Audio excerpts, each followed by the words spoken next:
We'll guide you through how to fix Bluetooth earbuds not connecting or pairing. If you find this useful, then consider subscribing and liking the video. This can be annoying as you're then unable to go and use and play music and sound through them.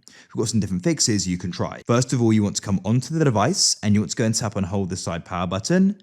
When you go and see the restart option, tap it, press it again and wait. In the meantime, or after it's finished, you want to come onto the earbuds themselves, and what we're going to do is a reset. This will vary depending upon the earbuds. On some cases, it's going to be a button you tap and hold. On these, you need to make sure they're both in there. You double tap the light, then you go and double tap it again, and then it should go and start glowing orange, and you can wait for it to reset.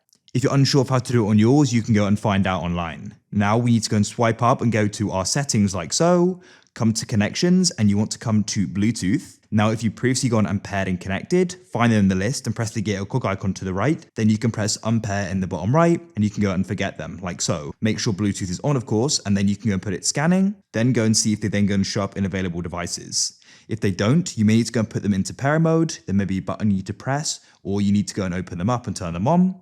Then what you can do is go and tap and go and pair. Hopefully then we go and get the connection pop up and we're now successfully connected and the problem solved.